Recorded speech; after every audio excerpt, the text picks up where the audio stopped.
सुनीता एक गरीब परिवार की लड़की है जो कि उसके माँ बाप की इज्जत की परवाह करती है और इसीलिए उसने बिना किसी संकोच के, बिना किसी शिकायत के उसकी उम्र लगभग 2 गुने इंसान देव से शादी करा ली।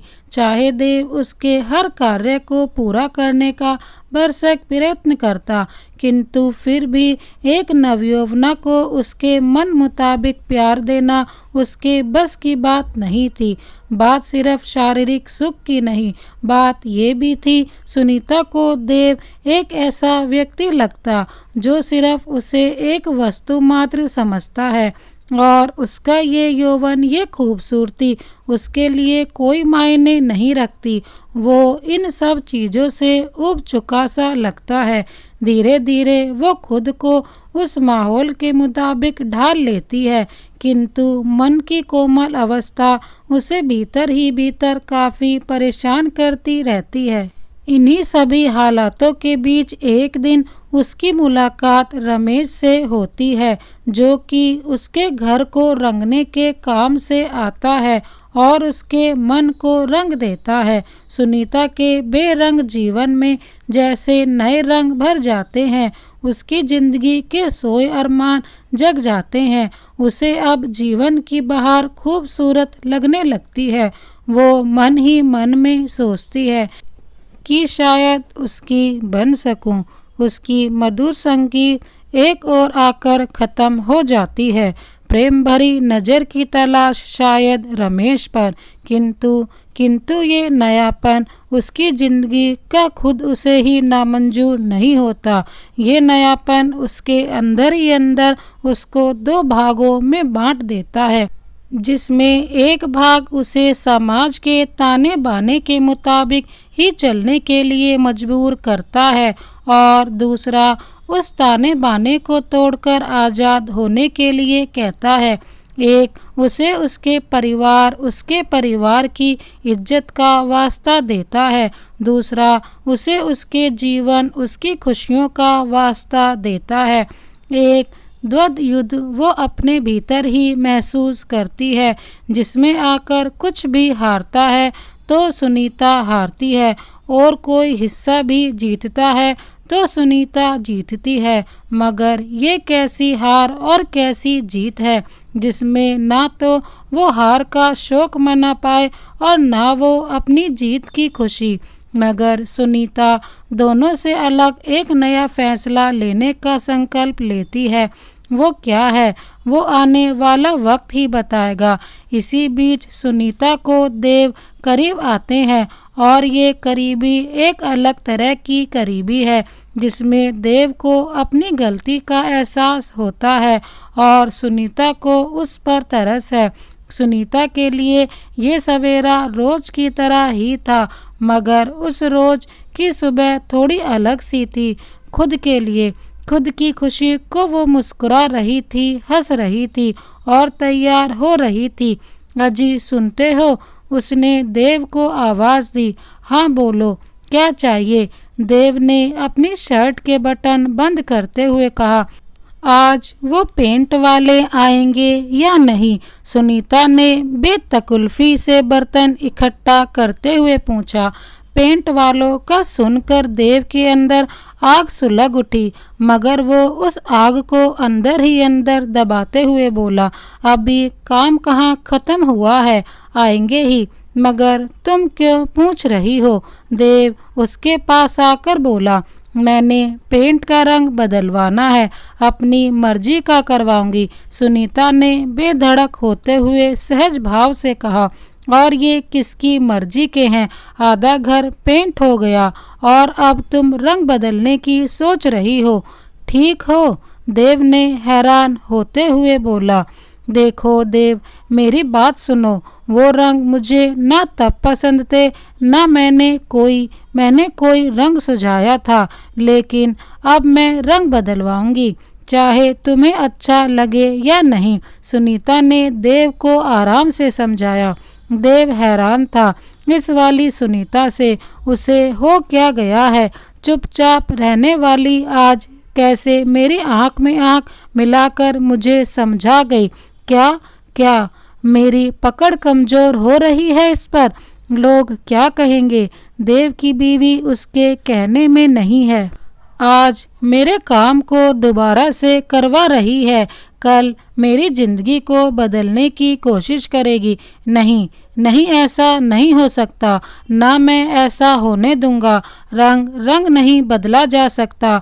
अब जो हो गया वो हो गया। बस देव ने फैसला सुनाते हुए बोला। नहीं देव, अब जो हो गया वो ही नहीं होगा, बदलना होगा हर चीज को, धीरे धीरे, आहिस्ता आहिस्ता। अब सब जैसा चल रहा है वैसा नहीं चलेगा। सुनीता ने उसकी तरफ एक कदम बढ़ाते हुए बोला। देव को उसकी आंखों में एक आग दिखाई दी, एक विश्वास दिखाई दिया। उसे उसकी आंखों में अपना अहंकार टूटते दिखाई दिया। वो पीछे हटते हुए बोला। सुनीता, पैसे लग गए हैं। देव ने आखिरी दांव चला। कोई बात नहीं, मुझे नहीं अच्छा लगता तो बस बदलना होगा। हर चीज़ वो नहीं होगी जो तुम्हें पसंद है। अब मेरी पसंद भी देखी और मानी जाएगी। सुनीता ने बाहर की तरफ निकलते हुए बोला और बालों का जूड़ा बांधते हुए बोला। देव चुप रह गया था और उसके मुंह से सिर्फ इतना निकला, ठीक है, और बाहर चला गया। सुनो, इधर आओ, सुनीता ने फिर से बुलाया। अब क्या है? देव उसकी तरफ आते हुए बोला। अब जाओ। सुनीता ने देव के गालों को छूते हुए उसे बाहर धकेलते हुए बोला। क्या यार, तुम भी? देव हैरान होकर उसकी तरफ देखते हुए बोला। अब नहीं जाना क्या?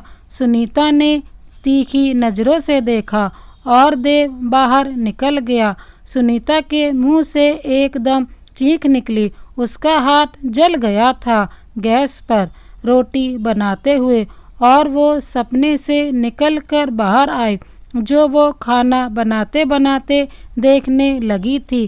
क्या हुआ? देव ने उखड़ते हुए बोला। कितनी देर से देख रहा हूँ, ध्यान किधर है तेरा? जी कहीं नहीं, बस ऐसे ही, सुनीता ने जल्दी जल्दी रोटी पलटते हुए कहा जो दूसरी तरफ से जल चुकी थी। हाँ, बस ऐसे ही रोटियां जला रही हो। कभी ध्यान रहता है तेरा किसी तरफ, साली पगली? देव ने उसकी तरफ आंखें तरेरते हुए कहा। सुनीता सकुचा सी गई और अंदर ही अंदर सिमट गई। काश उसका देखा सपना सच हो जाता। मगर जी, खाना खा लीजिए, सुनीता ने थाली परोसते हुए बोला। क्या खाऊं? बोल, ये जली हुई रोटी।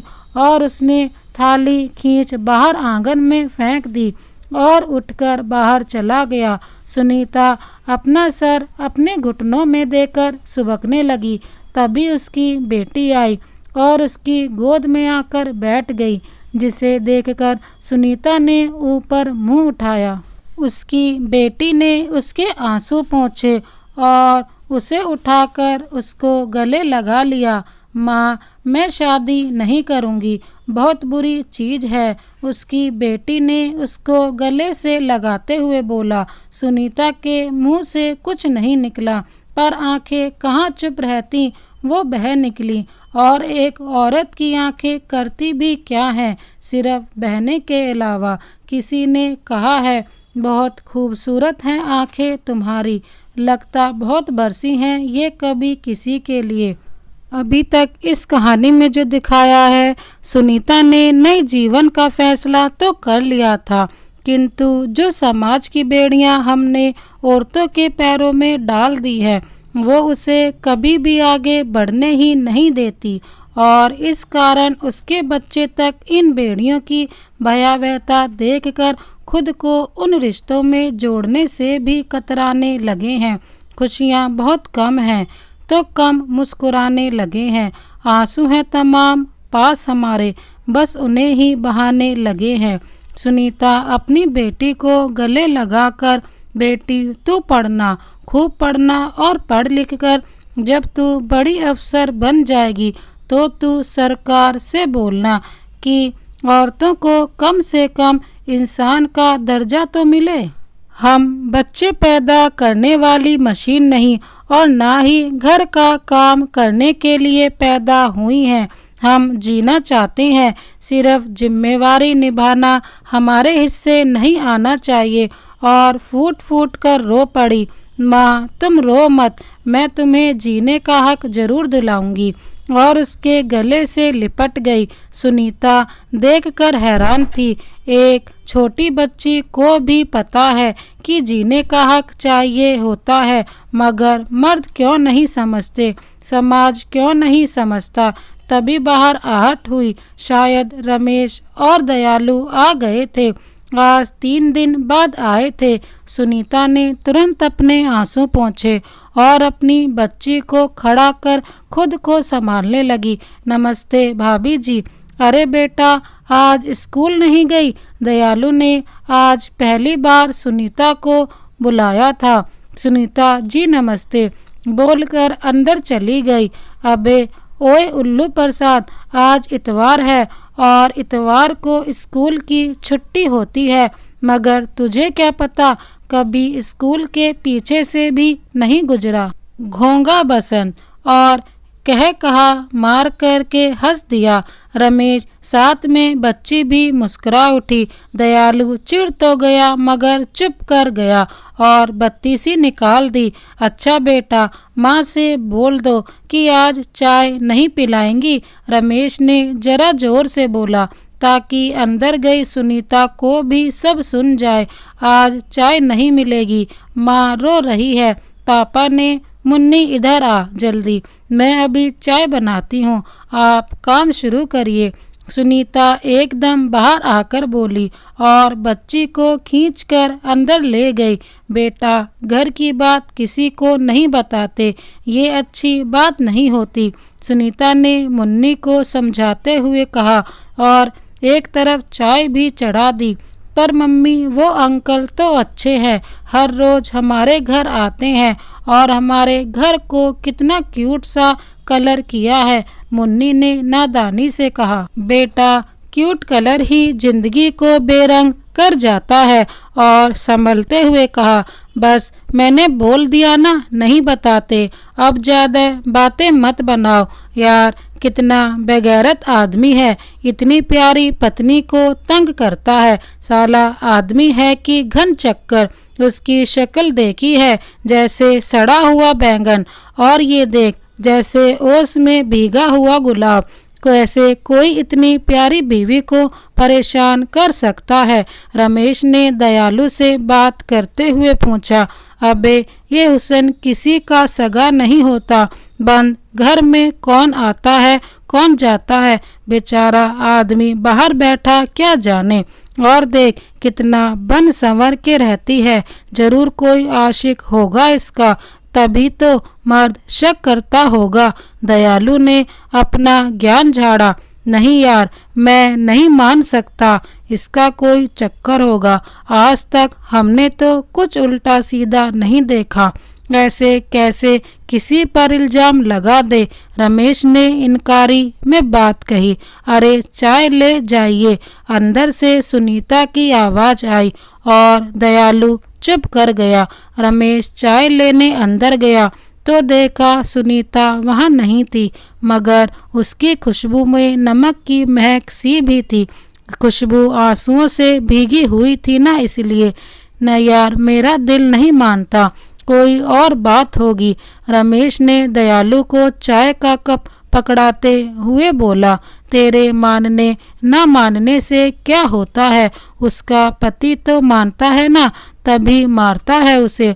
आज दयालु तो ऐसे बतला रहा था जैसे सब कुछ मालूम हो इसे, मगर ये दयालु नहीं, समाज का वो चेहरा है जिसका काम सिर्फ औरतों के बिना वजह बदनाम करना है। ये चेहरे हर जगह मिलते हैं, इनको अगर कोई लड़की गलती से देख ले तो बच्चलन का तुरंत उसे टैग दे देते हैं, और अगर किसी की तरफ ये देख ले तो कहेंगे, अरे हम तो बस देख रहे थे, देखते ही तो हो लड़कियों को, औरतों को, मगर उस देखने में भी औरतों को ऐसा कर देते हो। उसको नहीं, उसके जिस्म को देखते हो, उसके शरीर को, उसकी गहराइयों का अंदाज़ा लगाते हो और फिर बड़े आराम से बोल देते हो, अरे ये तो ऐसे ही है। ऐसे ही मतलब कैसी है? खुल के बताओ, बताओ ना, इंसानों जैसी या सिर्फ एक चीज़ बताओ ना, या इंसानों जैसी चीज़ मगर इंसान नहीं। लाखों आंखें चिपकी रहती हैं, मेरे शरीर से पर्दा करूं तो किससे? बता दे साहिब। आज रमेश जब से घर वापस आया, उसकी आंखों में सुनीता का वो मुरझाया चेहरा उलझा पड़ा है, उसकी नज़रों से निकल ही नहीं रहा और दिमाग से उस दयालु की बातें। उसे मालूम है कि दयालु झूठ बोलता है, सुनीता जी ऐसी वैसी औरत बिल्कुल नहीं है, मगर फिर उन्हें क्या तकलीफ़ है? उसे याद आती है सुनीता और उसकी पहली मुलाकात, जब उसने सुनीता जी को ऐसी हालत में देखा था कि उसके होश पुख्ता हो गए थे। मगर वो तो हर इंसान का अपना अधिकार है, कोई भी अपने शरीर से कैसे भी खेल सकता है, उसमें दुनिया का कोई अधिकार नहीं। लेकिन इस बात से हम उनके चरित्र के ऊपर कोई इल्ज़ाम नहीं लगा सकते। कभी कभी वो भी तो खुद को संतुष्ट करने के लिए अपने, और इस बात के ध्यान में आते ही रमेश ने अपने दिमाग का ध्यान दूसरी तरफ बदल लिया। ये दयालु ही पागल है, बिना बात के बकवास करता रहता है। सुनीता जी को दुख है, जरूर है, मगर उनका चरित्र पूरी तरह पवित्र और साफ है। और इतना सोच रमेश के होठों पर एक हंसी आ गई, प्रेम से ओतप्रोत और निश्चल, जिस मुस्कान पर हर औरत मोहित हो जाती है, लेकिन उन्हें मिलती है वासना से भरी कुटिल मुस्कानें। मुस्कुराहट नहीं, अट्ठास, कुटिल अट्ठास। वो सोच रहा था तभी सुनीता जी क्या कर रही होंगी, सो रही होंगी या घर का काम निपटा रही होंगी। खाना भी अच्छा बनाती होंगी, जितनी चाय अच्छी बनाती हैं, बिना शक खाना भी उतना ही अच्छा बनाती होंगी। आज क्या मस्त खुशबू आ रही थी दोपहर में, मन किया आज यही खाना खा लूं, शायद कभी भगवान हमारी सुन ले और उनके हाथों से उनके सामने बैठकर खाना खाने को मिले। इतना सोचते ही रमेश के मुंह में पानी आ गया और उसके सामने वो थाली लेकर खड़ी हुई दिखाई देने लगी। मगर इधर खटिया के चरमराने की आवाज़ में सुनीता की सिसकियां घुली जा रही थीं और देव क्या कर सकता था? वही जिसके लिए आदमी शादी करता है, जितने भर के लिए उसे औरत की ज़रूरत होती है। देव सुनीता के शरीर को रौंद कर अपनी विजय के नशे में दूसरी ओर मुँह कर लेटा था और सुनीता आज भी उसके बिना एक ही साथ छत की ओर देख रही थी। उसकी नज़रें पंखे पर अटक गईं। पंखा बस बटन दबा दिया तो दौड़ता रहता है, घूमता रहता है, मगर उस कुंडे, उस हुक से लाख घूमने और दौड़ने के बाद भी छूट नहीं सकता। बस बटन दबा दिया और उसका नाचना चालू, घूमना चालू। हमारी जिंदगी भी तो उस पंखे की तरह ही होती है, बस हमारा बटन तो भगवान ही दबा कर भेजता है और उसके बाद बस घूमते रहते हैं, घूमते रहते हैं। जिस इंसान के साथ बांध दिया उसी की धुरी की और उसे छोड़कर कहीं नहीं जा सकते। कहाँ जाएंगे? जहाँ जाएंगे वहीं घूमना ही पड़ेगा। अचानक उसके दिमाग में आज रमेश और दयालु के होने वाली बातें चल निकली। दयालु को क्या दोष दूं, जब किस्मत ही ऐसी है, जिसके साथ ब्याही गई उसने कभी नहीं समझा, तो दुनिया के लोगों का क्या कसूर दूं। मगर रमेश क्या वो दुनिया से अलग है? उसे मुझ में कोई खोट क्यों नहीं दिखता? सब को तो दिखाई देता है, शायद अंधा है। और सुनीता के होठों पर हंसी आ गई। तुरंत देव ने अपनी लात उसके पेट के ऊपर रख दी। सोते समय भी उसकी सोच पर भी जैसे अपना अधिकार जता रहा हो जैसे। और सुनीता को तुरंत उस दिन की मार याद आ गई और सुनीता ने अपनी सोच को विराम दिया, सोने की कोशिश करने लगी, मगर उसके कानों में वो शब्द गूंज रहे थे जो आज रमेश ने उसके लिए कहे थे। और उसकी आंखों के आगे उसका गंभीर चेहरा हट नहीं रहा था। देव के जाने के बाद सुनीता ने जल्दी जल्दी अपना काम खत्म किया, क्योंकि उसे रमेश और दयालु के सामने आना ज़्यादा अच्छा नहीं लगता था। मुन्नी स्कूल जा रही थी, तभी सामने से उसे दयालु और रमेश आते दिखाई दिए। रमेश को देखकर मुन्नी जोर से चिल्लाई, अंकल आज देखो हम स्कूल जा रहे हैं। अरे वाह, आज तो गुड़िया स्कूल जा रही है, फिर हमारा मन कैसे लगेगा? चलो हम भी आपके साथ चलते हैं।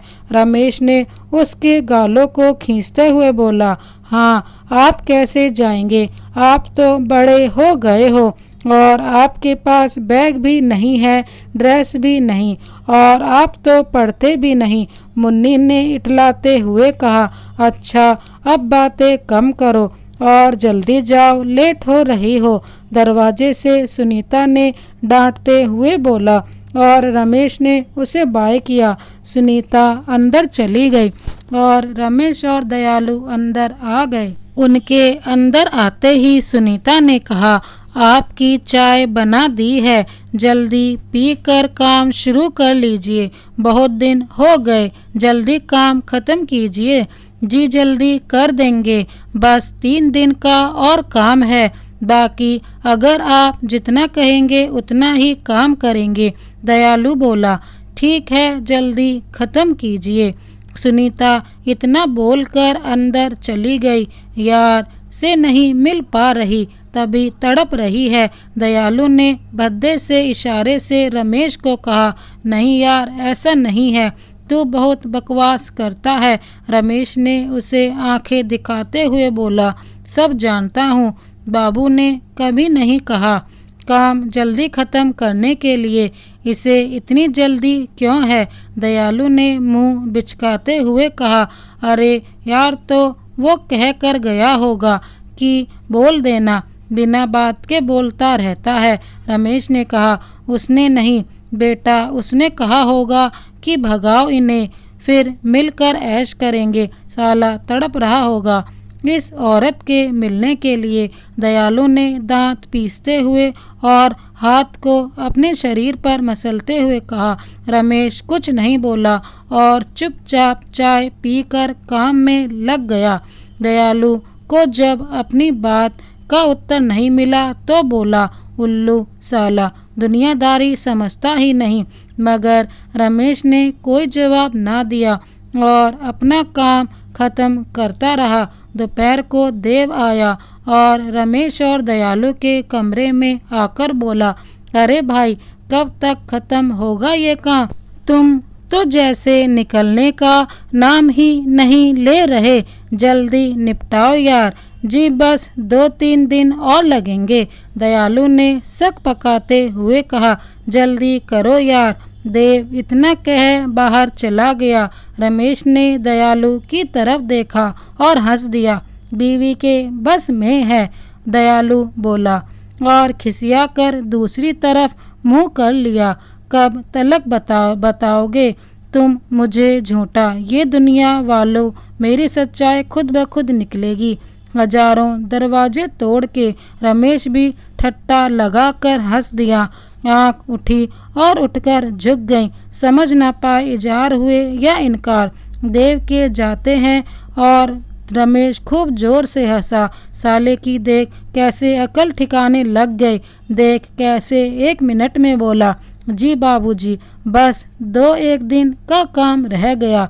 बड़ा आया 30 मार खान, अब बोलता है बीवी के कब्जे में है। हाँ साला, नाच न आए आंगन टेढ़ा। तू जहाँ जाता है काम जल्दी जल्दी थोड़े ख़त्म करता है, जब तक मालिक निकाल ना दे। बेटा अकेले मुझे नहीं, तेरे को भी बोला, समझा। अब दांत मत निकाल, जल्दी काम निपटा। अब साला दूसरा काम पकड़ना पड़ेगा। दयालु सोचते हुए बोला, हाँ यार बात तो तेरी ठीक है, कोई बात नहीं, मिल जाएगा। इसमें मुंह लटकाने वाली तो कोई बात नहीं है, रमेश ने बेफिक्री से कहा। मगर ना जाने क्यों उसके दिल में कहीं हल्की सी टीस सी उभर आई थी। पता नहीं क्यों, आज तक तो नहीं, ऐसा कुछ नहीं हुआ। हाँ बस एक बार पहले जब रज्जो की शादी हुई थी। रज्जो ये कौन? अरे यार कोई नहीं, वो रमेश के पड़ोस की लड़की। अरे मोहन चाचा की बेटी। रमेश को देखकर मुस्कुरा दिया करती थी और कभी कभी बदले में रमेश भी मुस्कुरा देता था बस। मगर जब उसकी शादी हुई उस भैंस जैसे कटूले से, तब पता नहीं क्यों रज्जो रमेश की तरफ देख खूब दहाड़े मार मार रोई थी। तब उसके जाने के बाद एक अजीब सी टीस सी उठी थी रमेश के दिल में, मगर ये टीस उससे थोड़ी ज़्यादा चुभ रही है। उसे जैसे लगा जैसे आसमान घूम रहा है, उसे लगा जैसे एकदम कालिस घूम गई हो चारों तरफ। और बस जब उसकी आंख खुली तो उसने देखा वो बिस्तर पर लेटा था और सुनीता जी उसके सामने खड़ी थी, साड़ी का कोना दांत से दबाए, और दयालु उसके पैर मसल रहा था।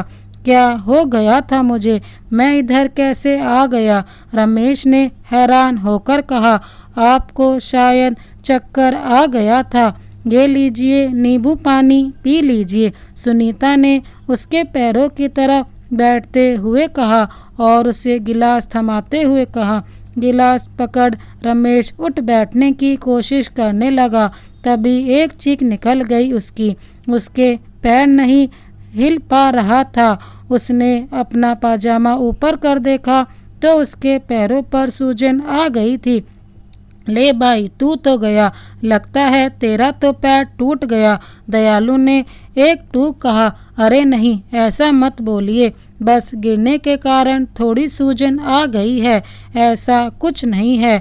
घर जाकर आग का पत्ता गरम कर बांध लेना, सब ठीक हो जाएगा, सुनीता ने घबराते हुए कहा।